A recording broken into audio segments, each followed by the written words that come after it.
fellow Nigerians, I feel greatly disturbed at the tone we have come to regarding the political crisis in Rivers State.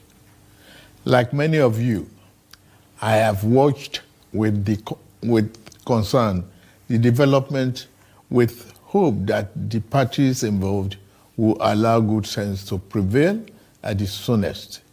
But all that hope borne out without any solution to the crisis. With the crisis persisting, there's no way democratic governance, which we all fought and worked for over the years, can thrive in a way that will redound to the benefit of the good people of the state.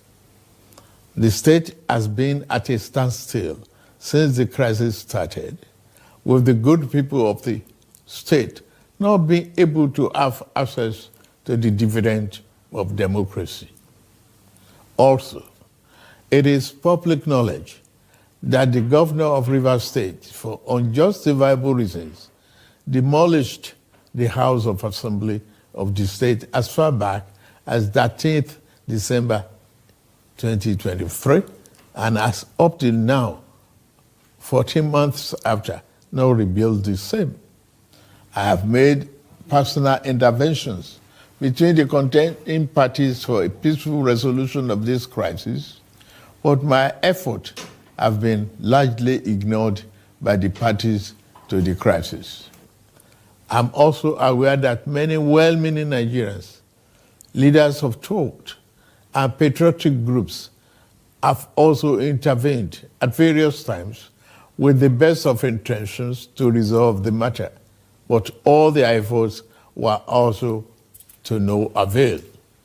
Still, I thank them.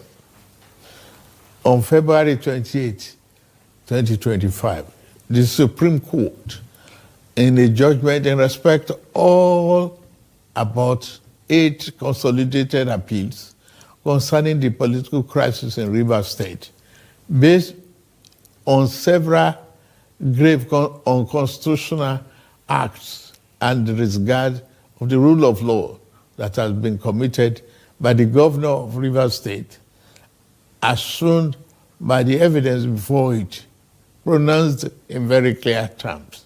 And I quote, "A government cannot be said to exist without one of the 3 arms that make up of the government of a state under the 1999 Constitution as amended.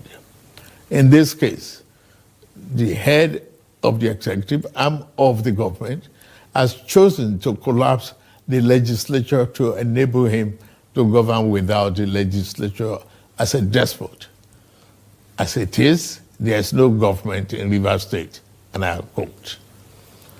The above pronouncement came after a catalogue of judicial findings of constitutional breaches against Governor Siminalayi Fubara. Going forward in their judgment, and having found and held that 27 members of the House who had allegedly deflected, and I quote, "are still valid members of Rivers State House of Assembly and cannot be prevented from participating in proceedings of that House by the 8th respondent, that is the governor, in cohort with 4 members," and unquote. The Supreme Court then made some orders to restore the state to immediate constitutional democracy. These orders include the immediate passing of an appropriation bill by the Rivers State House of Assembly, which up to now has not been facilitated. Some militants had threatened fire and brimstone against their perceived enemies of the governor, who has up to now not disowned them. Apart from that, both the House and the governor have not been able to work together. Both of them do not realize that they are in office to work together for the peace and good governance of the state.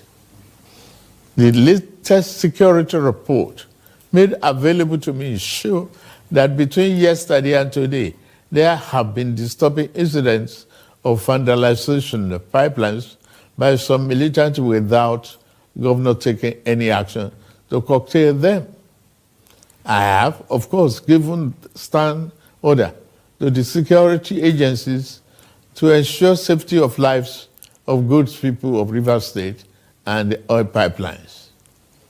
With all this and many more, no good and responsible president will stand by and allow the grave situation to continue without taking remedial steps prescribed by the Constitution to address the situation in the state, which no doubt requires extraordinary measures to restore good governance, peace, order, and security. In these circumstances, having soberly reflected on and evaluated the political situation in Rivers State, and the governor and deputy governor of Rivers State, having failed to make a request to me as president to issue this proclamation as required by Section 305, Paragraph 5 of the 1999 Constitution as amended, it has become inevitably compelling for me to invoke the provision of the Section 305 of the Constitution of the Federal Republic of Nigeria, 1999, as amended, to declare a state of emergency in Rivers State with effect from today, 18th March, year 2025, and I so do. By this declaration, the governor of Rivers State, Mr. Siminalayi Fubara, his deputy, Mrs. Ngozi Odu, and all elected members of the House of Assembly State are hereby suspended for an initial period of 6 months. In the meantime, I hereby nominate Vice Admiral Eboket Ibas, retired, as administrator to take charge of the affairs of the state in the interests of the good people of Rivers State. For the avoidance of doubt, this declaration does not affect the judicial arm of Rivers State, which shall continue to function in accordance with their constitutional mandate. The administrator will not make any new laws.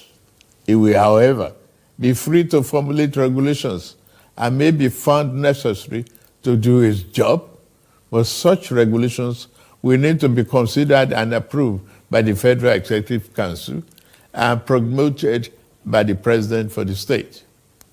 This declaration has been published in the Federal Gazette, a copy of which has been forwarded to the National Assembly in accordance with the Constitution. It is my fervent hope that this inevitable intervention will help to restore peace and order in Rivers State by awakening all the contenders to the constitutional imperatives, binding on all political players in the Rivers State in particular and Nigeria as a whole. Long live a united, peaceful, secured, and democratic Rivers State in particular, and the Federal Republic of Nigeria as a whole. God bless you all for listening. Thank you.